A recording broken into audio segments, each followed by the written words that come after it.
the theoretical perspectives in gender mainstreaming or rather gender. 1 minute. Yeah, gender equality. So, why I speak about being an economist, why I talk more about gender and I started working. Actually, I specialized in agricultural economics and agricultural marketing. My early work was in the area of agricultural marketing, but I started working on gender issues. Why? Because gender is also one of the development issues. See, like in the process of economic development, how so many variables change and how so many variables we talk about. So similarly, gender is also one of the category of classifications. We classify based on, we observe the differences in income groups and all such other variables. So gender is also a development issue. So that is how actually I started working on gender issues. And before actually getting into the theoretical perspectives, I want to make certain things very clear. Those of you who have attended my earlier lecture must have heard the thing. Why I give more importance to the conceptual clarity is only when you are very clear about the concept, you will be able to think beyond the concept and see how it can be used. So now we will look at what is the, why it is not going. This works. Yeah. So what is gender? I won't spend much time on this. You already know about it, but I just want to refresh your memory that gender refers to socially constructed roles. So we have masculinity and femininity, man and woman, but these are biological. So, and biological differences are natural and we have no control over the biological differences. Whereas gender is a socially defined and it is a social meaning given to the biological differences and it is a social stratifier. It is, and because it is a social stratifier, we have control over the gender relations. So whereas the sexual or biological differences, we have very little control over that. What I mean is, to be born as a boy or a girl or a man or a woman, you have very little control over it. But to do what you want to do, you have control over that. So in economics, feminist economists use gender as an analytical category alongside the other categories such as class and race. So as I told you, the differences when in the process of development, when you are looking at the development process, so we look at not only the other class and race, whether every class is actually income based or hierarchical. So, and whether class or caste or whether everybody got benefited or not, we look at it. Similarly, we also look at the gender as a analytical category. We see whether both genders, whether man and woman, whether male and female, whether boys and girls are equally benefited or not, whether the fruits of development are equally reaching everybody or not. To understand that, feminist economists use gender as an analytical category. So gender is the basis, and as I told you, biological differences determine who gives birth to children. See, biologically, what I mean by you have no control over the biological differences. Only a female can produce a baby because of the physical body structure that is there biologically. But whereas, what a woman can do, what a man can do, they are being determined by the society. See, in our times when we were children, girls were not allowed to cycle because it was considered as boys. Only boys can cycle, girls can't cycle. So that was the gender norms that was existing those days. But whereas, the realization that what a boy can do, girl also can do. So now you don't find that kind of, that means, gender roles change as society progresses. So gender roles change and the gender stereotypes change. So these are the things on which we have control. So that is why we talk about the gender. So families are characterized, Amartya Sen says that families are characterized not only by cooperation but conflict as well. So the cooperative conflict model describes how families, see, because of the gender roles, like for example, female should be cooking inside the house. The cooking responsibility is females and earning money is man's. So this kind of gender division of labor is there. So this leads to what is called the cooperative conflict within the household. So this kind of understanding that there are conflicts, and gender equality is important. So that made people to look at gender as a defining variable, as a category. So, and also I want to clarify about the equality and equity. So, what is equity and what is equality? Because we use them interchangeably. So, but what is equity and what is equality? So, equality means ensuring that everyone has the same opportunities and receives the same treatment and support. Because it is not a gender sensitivity class, I am not spending too much time on giving more information about gender. But whereas equality is very important, so equality means that ensuring everyone. So equality applies not only to gender but also any class, for example rich, poor, and upper class, lower class. So anywhere, everywhere, equality means that ensuring that everyone has the same opportunities and receives the same treatment and support. So equity is about giving people what they need to make things fair. So that is the subtle difference in the equality and equity. Equality means everybody should have the same opportunities, whereas equity is differentially located people should be treated differentially. See, for example, we have a proportionate sampling. I mean, not sampling, tax system, progressive taxation. In progressive taxation, higher income group of people pay more and lower income group people pay less. So it's not a lump sum tax. It's a progressive. As your income increases, your tax that you have to pay also increases.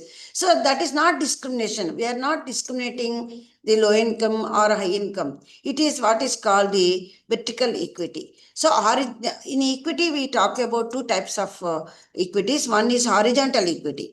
So horizontal equity, what it says is that similar situations located people should be treated equally. So that is equity. But whereas in vertical equity, anything we are talking about vertical means there is a hierarchy. So hierarchy means everywhere you talk about vertical, something is up and something is down. So in vertical equity, what it refers to is that higher level and lower level, there are some hierarchies. So each one should be treated differentially, and that is also equity. It is not in any inequity, it is not any injustice. So that is also equity because they are located differentially, they are to be treated differentially. So this is the basis for gender sensitive policies, and this is a basis for what is called the positive discrimination. So positive discrimination, people argue why women are to be given 33% reservation, because they are also 50%, and why there is a need, not only in political sphere, but also why girls should be given reservation, why there are reservations for girls. So that is only to ensure what is called the vertical equity. So vertical equity, for several ages, because of the patriarchal system, girls are deprived of the opportunities. And because man is supposed to be in a patriarchal system, man is supposed to be the breadwinner, and man should be provided all the facilities and resources, access to resources. So under that system, females or the girls were deprived. So that is why they are not on the equal platform. So to reduce that, so to ensure equity, we have what is called the positive discrimination. So positive discrimination is giving reservations. So that's why there are the vertical equity talks about the hierarchical maintaining equity when there is hierarchy. So these two things are, and yeah, I want to show you this picture. This very clearly talks about the equity and equality. See, equity give same resources, access to resources. So let us assume that this is access to resources. So because all are Indians, so everybody has to be given so much. So you just give, boy or girl or man or woman, everybody is given same resource, because this match is not seen. So they are provided with the same cubes. So everybody has got the same thing. But what happened? This fellow is not, even with this support also, he is not able to watch this. So this fellow, it is excess, it is more than necessary. This fellow doesn't need this. Whereas this fellow, it has improved his situation because now he is able to watch. Whereas this fellow, even with the resource, so he is not able to access. So that means, when we are talking about only equity, there is every possibility of this thing to happen. So you have to talk about this.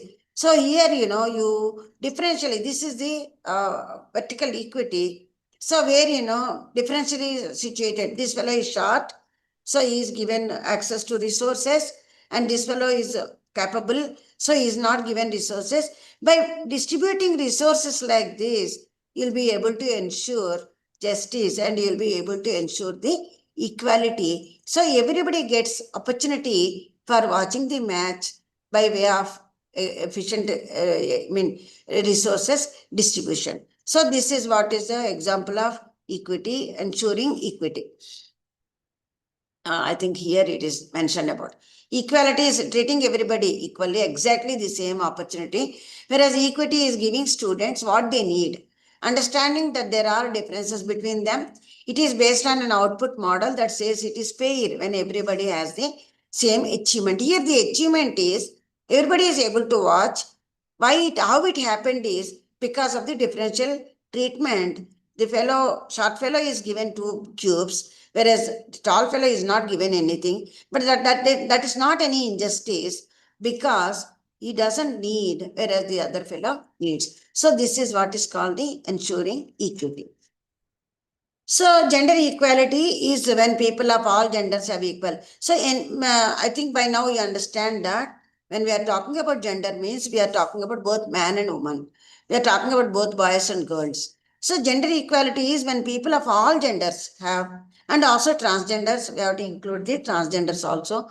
So gender equality is when people of all genders have equal rights, responsibilities and opportunities. So here this is very, very important. So you want to achieve gender equality, you can achieve gender equality, means it is giving equal rights, equal responsibilities, and also equal opportunities. It implies that the interests, needs, and priorities of both men and women are taken into consideration, recognizing the diversity of different groups. This is also important. See, that means, when we are talking about gender, gender takes into consideration the diversity of different groups. See, what is required for a man may be different from what is required for a female, for a woman. So, what are the capabilities a man has and the capabilities of a woman has? There are differences. So, based on this, there is a diversity. So, and another thing is, even among women also, they are not homogeneous.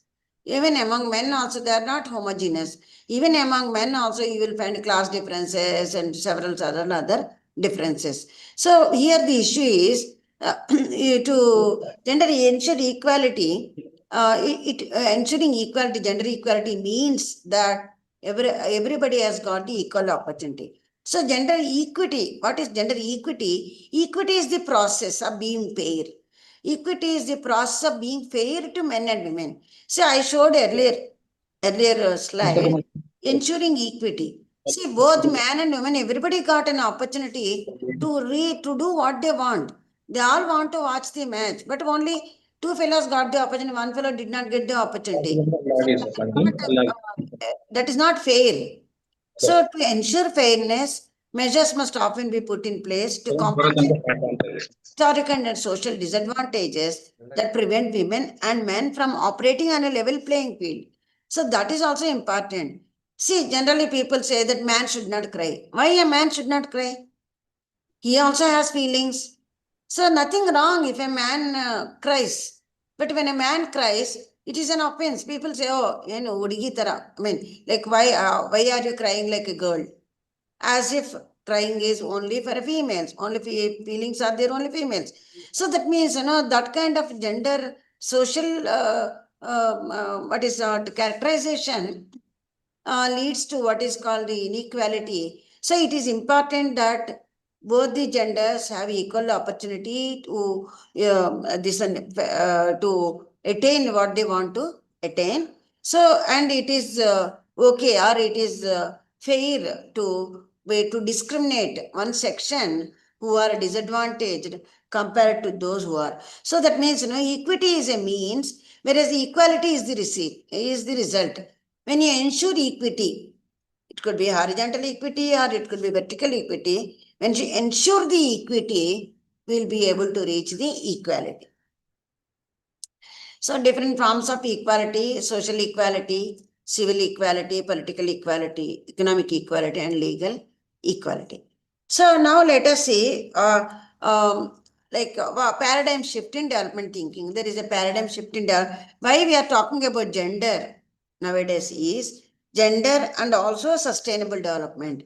So these are different paradigms. So because of the shift in the paradigm, we are talking about the gender and also the sustainable development. So why we have to look at the paradigms is, so you can also Google to get to know what is the meaning of paradigm and what is the meaning of paradigm shift. So each paradigm is based on certain assumptions, and based on that, each paradigm gives different prescriptions. So, and when I explain, you will be able to understand. So why these paradigms are important, understanding the paradigms are, because each paradigm gives a certain prescriptions for the existing situation of that particular paradigm. So here shifts in paradigms. So here these shifts in paradigms are, I have just put all these two things together. I think I'll collapse this. Oh no, this became more. How to collapse this? 1 minute.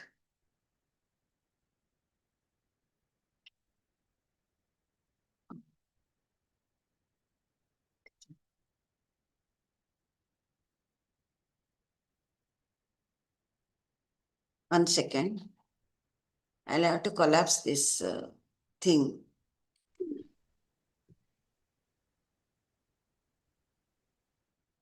Yeah, got it. So this is, can you see this diagram? Are you able to see? Can anybody tell me? Are you Yes, getting? madam. Yes, madam. You are getting now? Okay. No, ma'am, diagram is not. Table only is ma'am. Shifts in Only development. table. Table, it is table. Yeah. Shifts in paradigm. That is the table. Okay? Yeah. I want to minimize this. Yes, now it is. Yeah. So this is the table I made for Yes, madam. shifts in development paradigm. See, this left side paradigm is for sustainable development, shift in paradigm for the sustainable development, and this is for gender and development. See, when you look at the gender development, early 50s people never bothered about the about gender.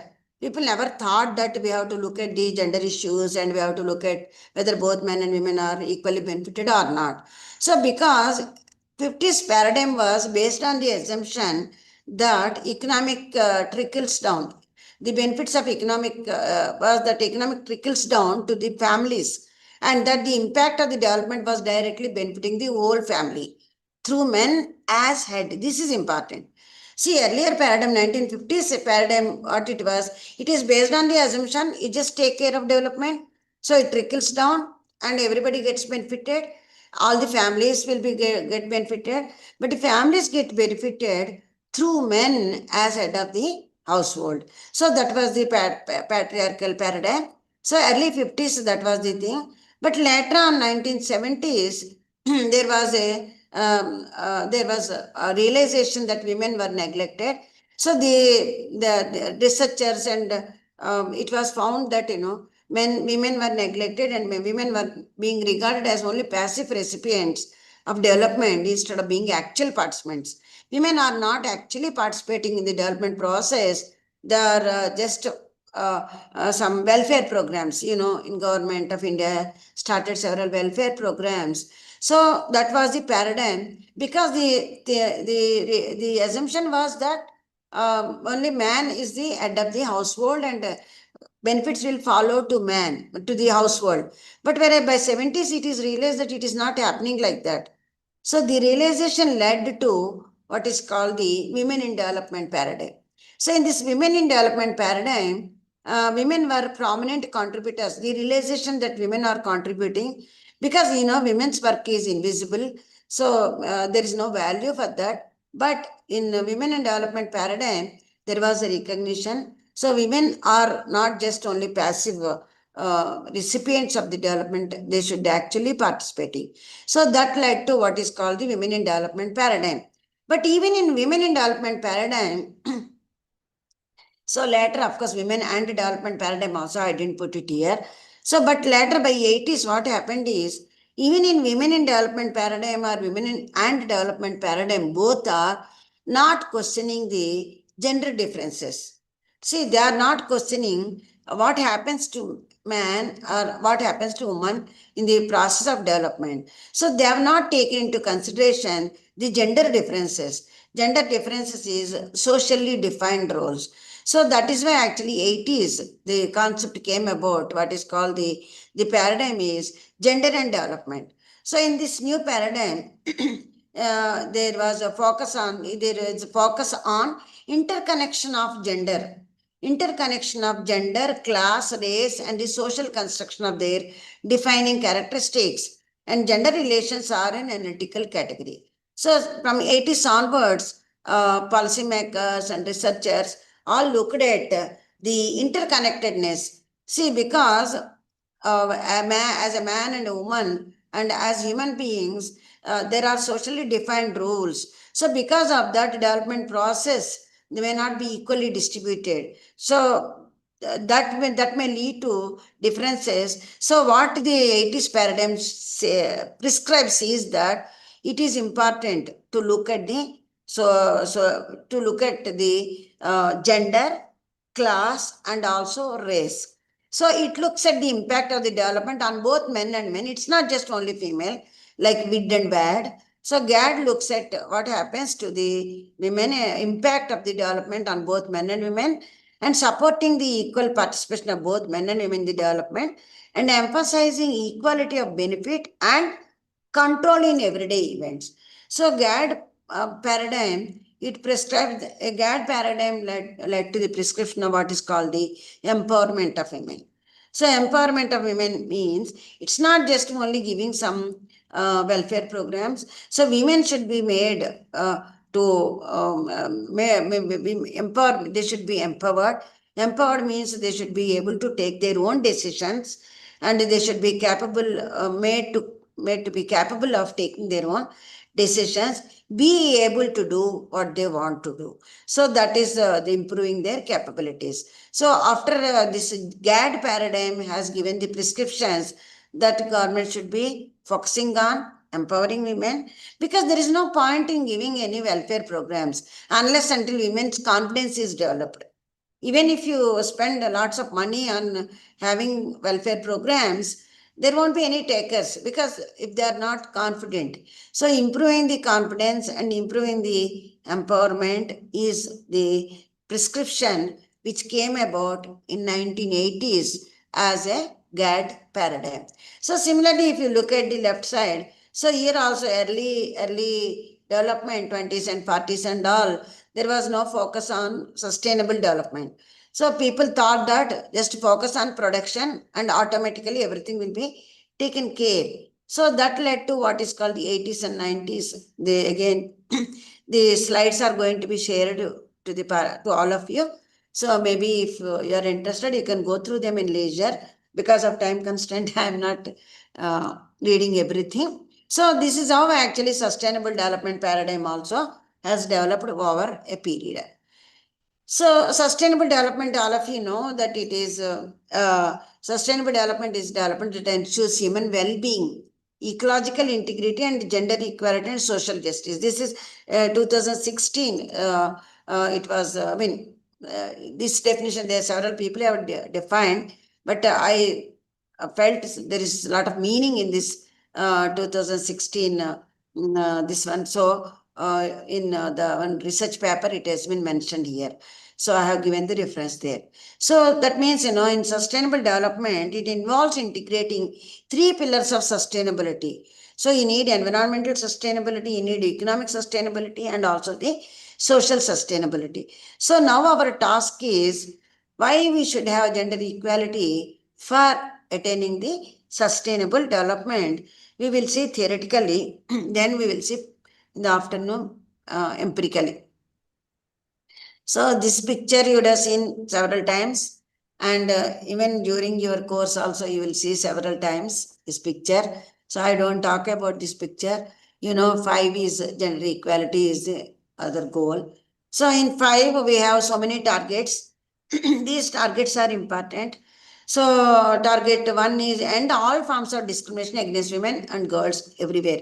See, again at the cost of repetition, I am telling these targets will guide the policies and programs. So that is how we are reading, we are understanding what are the targets.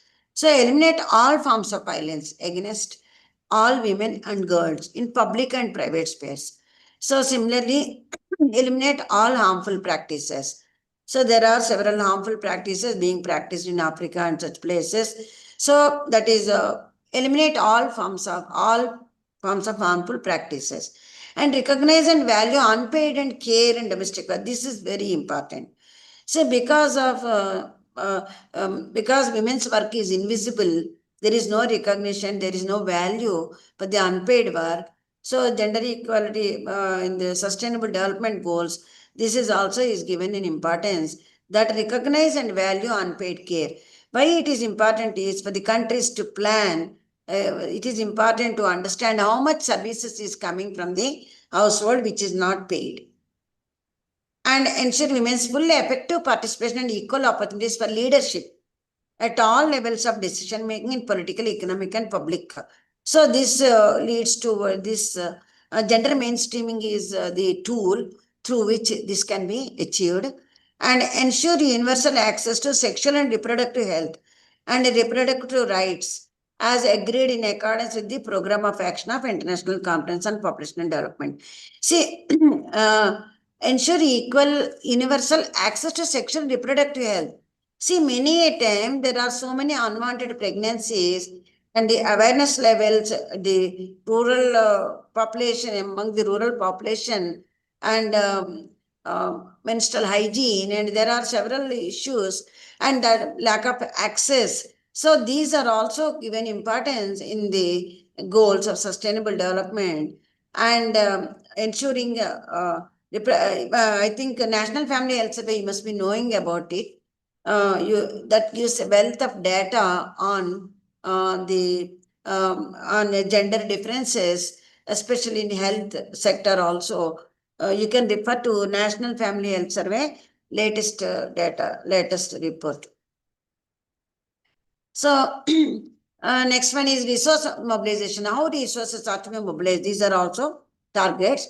So undertake reforms. See, to attain all these things, the sustainable development goals also talk about how the policy, resources mobilization and policy.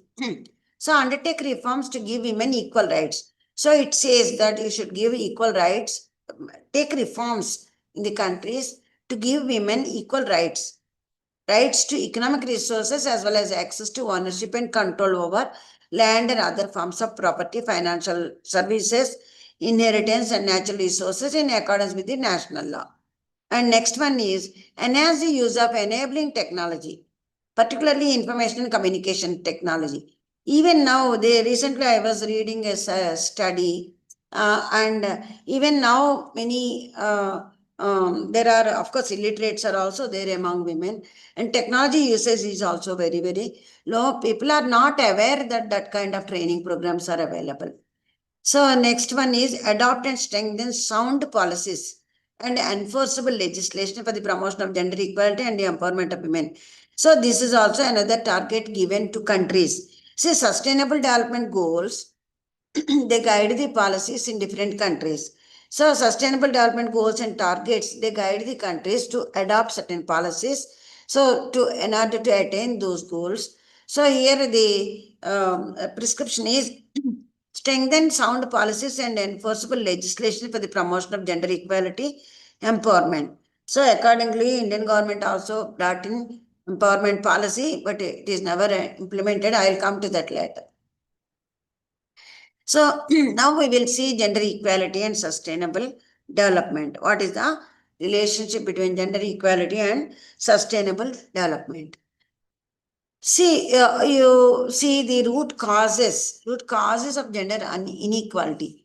So you find this is some OECD diagram, this one.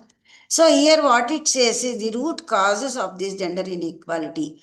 The outcomes are the gender gap and gender-based violence and all these things is because of the root causes. One thing is unequal power dynamics and biases and stereotypes. Stereotypes is what I was talking about. Stereotypes, man should be doing only these things, women should be doing this. So those are the stereotypes and restrictive masculinities and discriminatory legal framework. I'll come to much more details in next slides. Why gender equality and sustainable development are to be linked? Where is the necessity to look at gender equality when we are talking about the sustainable development? First thing is, it is a moral and ethical imperative because, 50% of the population is females. So everybody should have equal opportunity. So every man and woman, every human being should have equal access to resources. So equality is in itself is very, very important for the sustainable development. It is moral and also it is ethical. So apart from that, it is critical to redress the disproportionate impact of economic, social, and environmental shocks and stresses on women and girls. So why gender equality is important is because there is a disproportionate impact of economic, social, and environmental shocks. As an economic student, I don't have to talk about what is meant by shock. So there are several economic, social, and environmental shocks. And these shocks, these changes have differential impact on men and women.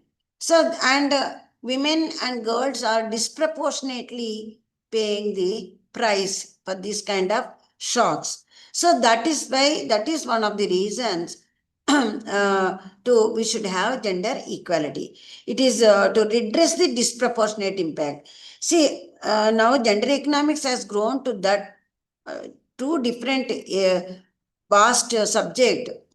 And as economic students, you also can contribute quite a bit for the gender economics. See, now people are analyzing the economics of war. So how war will have a disproportionate impact on men and women. So what is war? Everybody gets affected. Even among war, among the people, among the human beings, women are disproportionately, women are additionally paying the price. See, I will give an easy example of COVID. Yes, COVID affected everybody, but COVID also has a differential impact on men and women. So women had taken the largest burden of this COVID. So first thing is taking care of the family at home. And second one is those women who are pregnant and those women have a different infant babies. So they have struggled much more to cope up with the non-availability of goods and services and restriction on mobility and all these things. What and all happened in the during the COVID, because COVID is not very long ago, recently, and all of you also have experienced the COVID impact. So it has a differential impact on men and women and boys and girls. So to reduce the impact of that disproportionate impact of these shocks, we need to have gender equality. So, and third one is, it is essential to build up women's agency and capabilities to create better synergies between gender equality and sustainable development outcomes.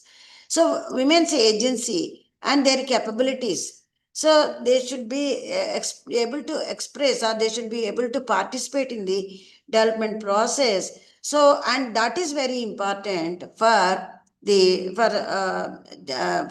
sustainable development. So these are some of the arguments for why gender equality is to be linked to the sustainable development.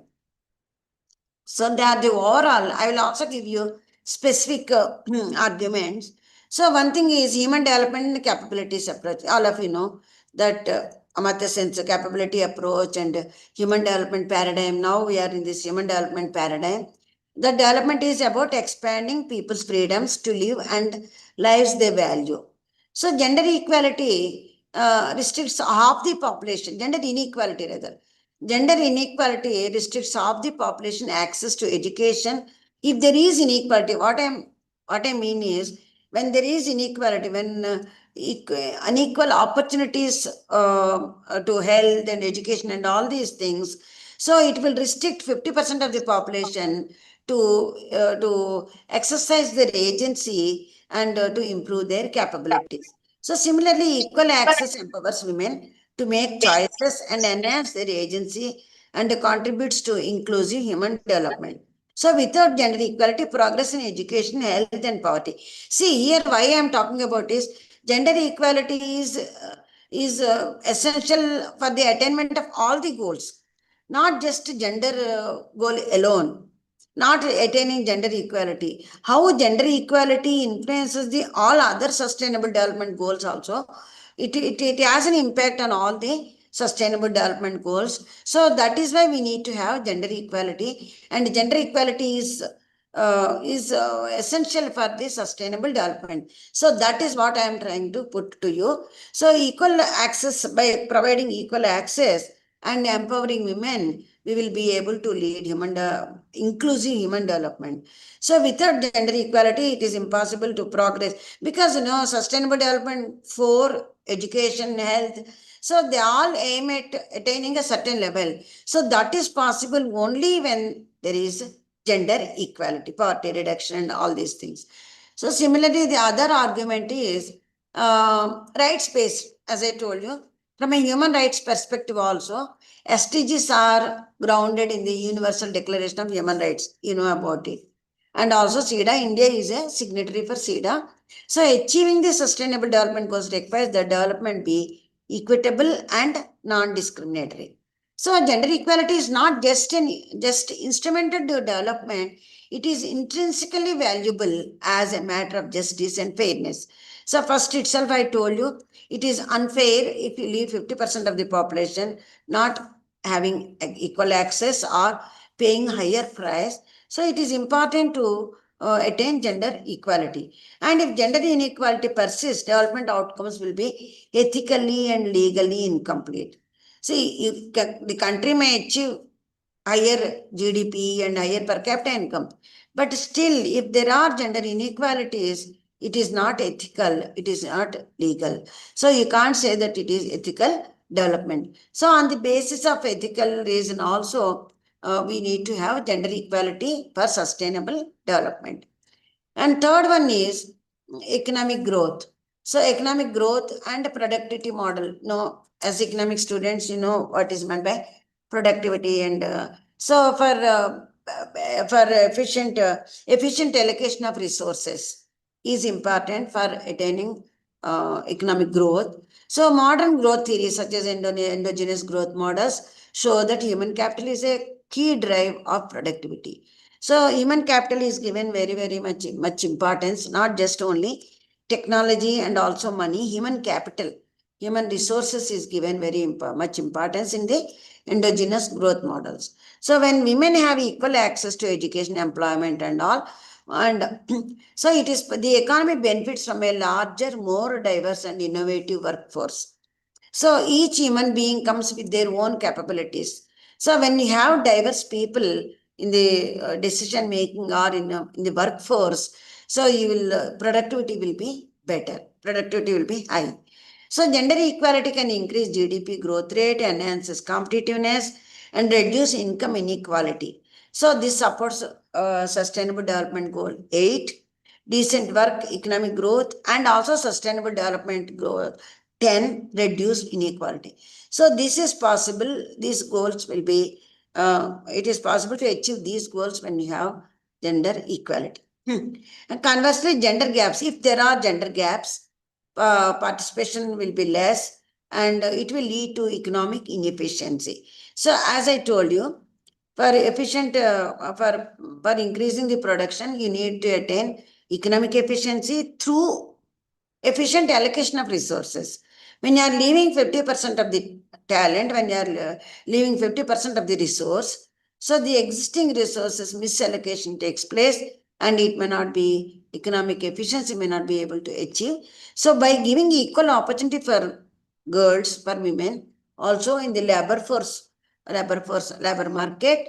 So efficient allocation of competition will be more, and that lead to efficient allocation of resources. So this is also another reason why we need to have gender equality for sustainable development.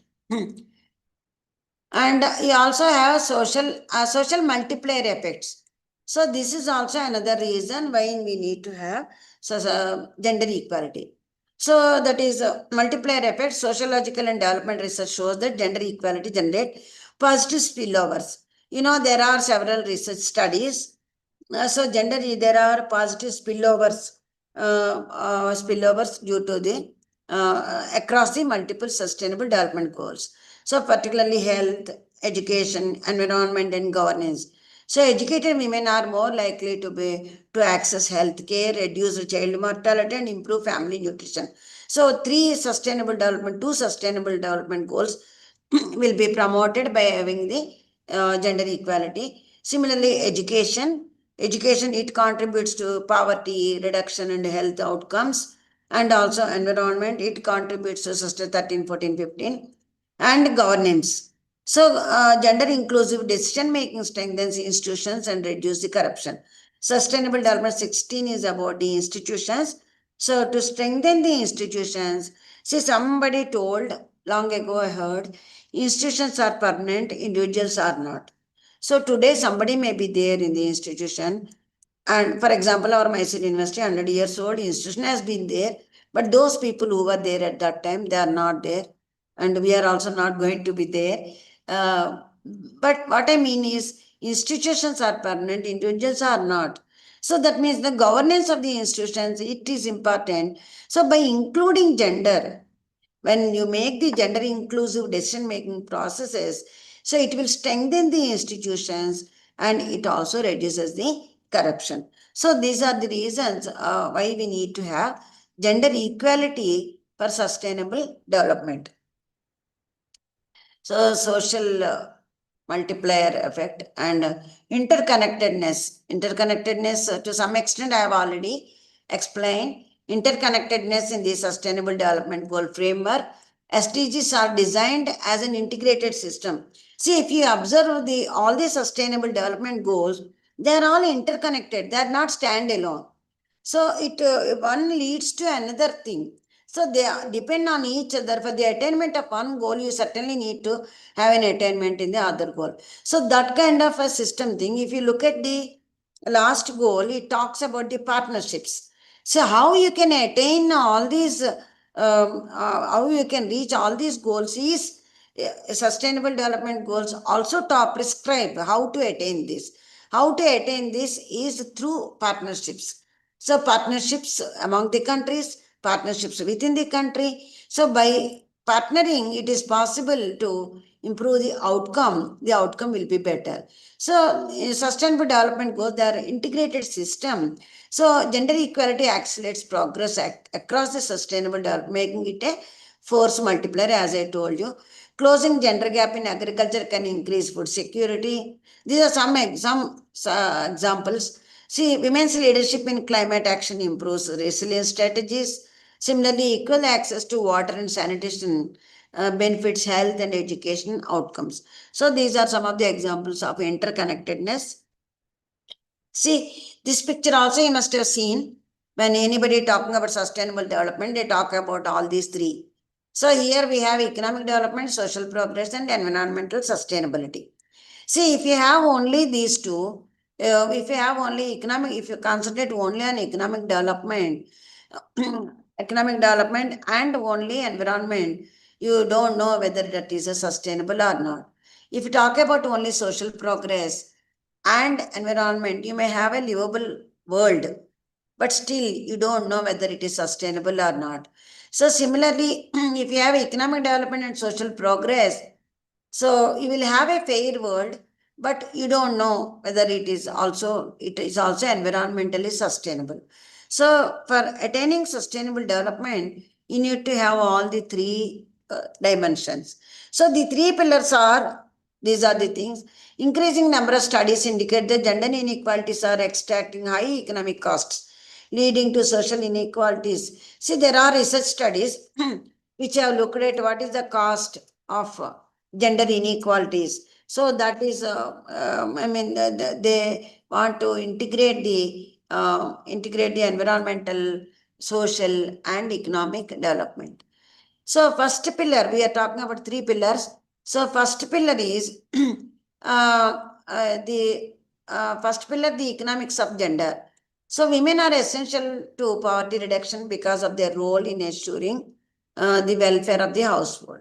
So, yeah, I'm not reading it because time is just passing out. You can just read this. The second pillar, as I told you, second pillar of sustainable development emphasizes on equity and equality. So here also you need to have gender equality. If there is gender equity, inequality, it is not possible to have the social development. So three pillars, all the three pillars, that is the third pillar of environment. So third pillar of environment and also closely asks for gender equality. So gender equality, environmental changes have different impacts on. When there are gender inequalities, environmental changes have different impacts on men, women, and boys and girls. So it is important to have equality so that the environmental challenges can be equally distributed. I spoke about this, that is about the shocks. So there is a growing evidence, of course, about the gender equity. See, this is the research based on the research studies. You can also see, I have given the reference here. So this is so based on all these lines, we'll talk about the how many studies have taken place. So based on this research, they talk about how the sustainable development goals are related to gender. It is not just only wishful thinking, it is proved by research. See how, for example, Sustainable Development Goal 6, women and girls play a central role in the provision and management and safeguarding of the household water sanitation. Means gender equality and gender and the sustainable development goals relationship has been studied by several researchers. Based on the available research on internet, they came out with this diagram where the number of lines show about the number of studies that are included in the diagram. And similarly, this is about the next is about 17, 16, 15 sustainable development goals. So empowering women in local fisheries decision making leads to better resource governance and conservation. So similarly, mobilizing sufficient resources will play a critical role for meeting the gender equality commitments of 2030 agenda. So how these two are related, it is beautifully done. You can go to the original resource and see. So now we will see criteria for assessing the sustainable development policies and programs. So what should be the criteria? Because now we know that gender equality is very important for sustainable development. But how to assess whether this particular policy leads to the sustainable development or not? What should be the criteria? So this is a criteria for assessing the sustainable. So World Survey on the Role of Women in Development, 2014.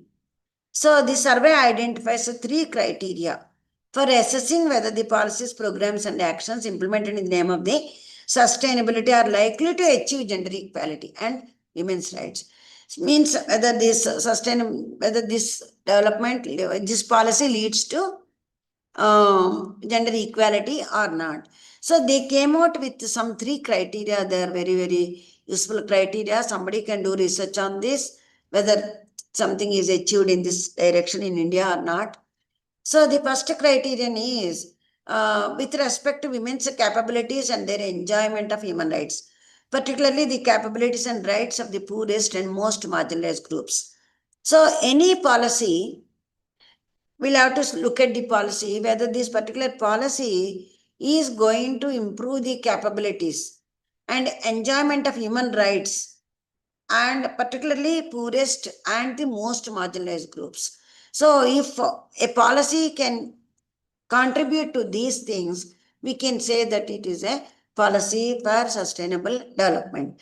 So, no, sustainable development with gender equality.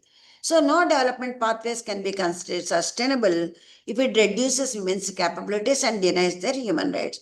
So, first criterion is to look at it, whether it is improving women's capabilities, whether it is improving their enjoyment and human rights, or their enjoyment of human rights of the most marginalized groups. As I told you, women are not homogeneous group. So here also you have different groups and you'll have to look at whom it is affecting. And second criterion is with respect to the impact.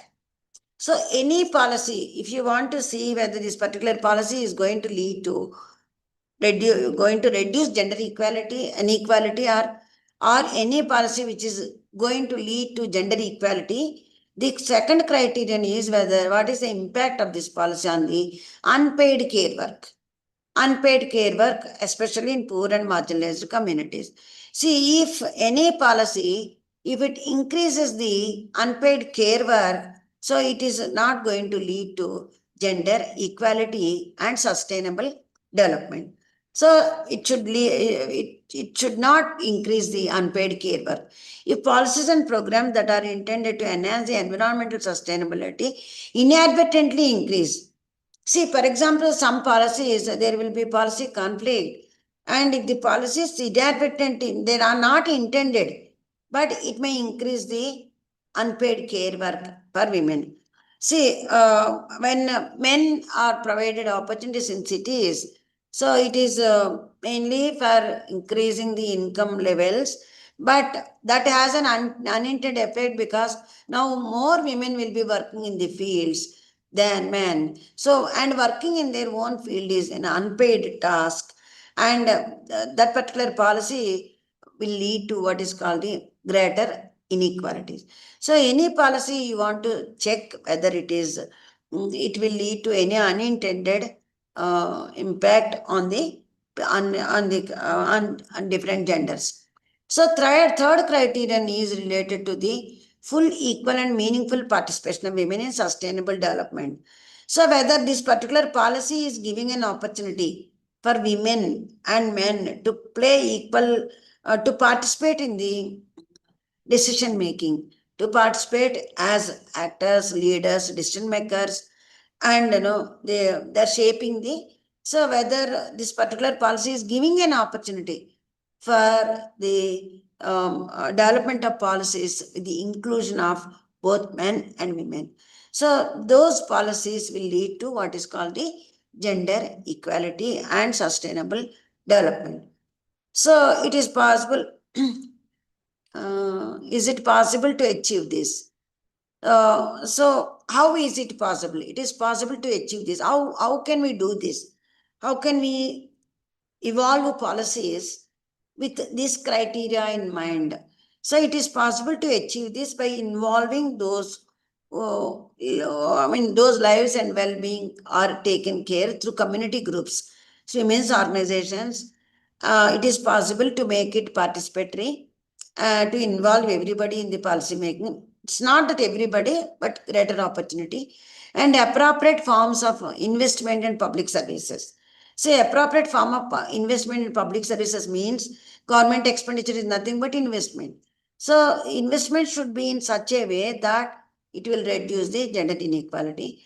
And states play a central role. Government plays a very, very important role in setting standards and regulations. It's not just only market economy. So even in market economy also, state, that is government, plays a very, very central role in delivering on the commitments to gender equality. And three types of strategies we talk about. And this one thing is the tinkering. So 1 minute. Okay. Yeah, gender equality strategies. Three types of gender equality strategies. So one is tinkering. What is tinkering? You'll be wondering, what is this tinkering? Tinkering refers to measures aimed at establishing formal equality between men and women and give equal opportunities through equal treatment legislation and mechanisms to ensure law enforcement. Means existing laws and policies may be there, you have to tinker them, make them equal, giving equal opportunity to both men and women. Second one is tailoring. So equal treatment does not automatically lead to equal outcomes. Specific measures are to be made. If by tinkering already existing things, even after tinkering, if they are not able to achieve, you have to tailor made certain policies and programs for bridging the gap and transformate. This transformative strategy is a bit forward. It's a step further. So transformative is it questions the status quo and assuming that a transformation of institutions may be necessary to establish gender equality. So gender mainstreaming would result in adding this potential. So ensuring gender transformation is transforming the existing policies and through what is called the gender mainstreaming. So it would result in adding this potential for transformation to the establishment of gender equality policy. So there is some little bit of empirical evidence. Empirical evidence, not everything. This is empirical evidence. Gender gap index, but they are not looking good, so I didn't bring them here. So here what it says is that these countries which are better in which are better equality in gender. So they are also the countries which are rich in per capita income. So whether development is influencing gender or gender participation is influencing economic development, that is a question to be discussed. But here what it says is that the higher the lower the gender gap, higher the per capita income. So, and Pakistan, India is in the middle. Pakistan is low, both in high in gender gap and low in income. So, Iran is also high in gender gap and low in income. So, this is earlier data. And this is human development and gender gap also. So, here also gender gap and human development, high human development and low gender gap, Norway, Finland, Sweden. These are the countries which are always doing well in human development index. In those countries, gender gap is also very less. So, and is there a win-win case? While gender equality can have a catalytic effect on achieving economic, social, and environmental sustainability, reverse does not always hold true. That is important. Here there is a mistake. And so while gender equality can have a catalytic effect, theoretically what we proved is that gender equality will help in economic, social, and environmental sustainability. But whether environmental economic sustainability will lead to gender equity or equality, we don't know. This does not always hold good. Hence, a simple win-win relationship between gender equality and sustainable development cannot be assumed. So these are 11:15. I am supposed to stop. 11:10. I am stopping. These are some of the references. But your course is still there. I will be able to give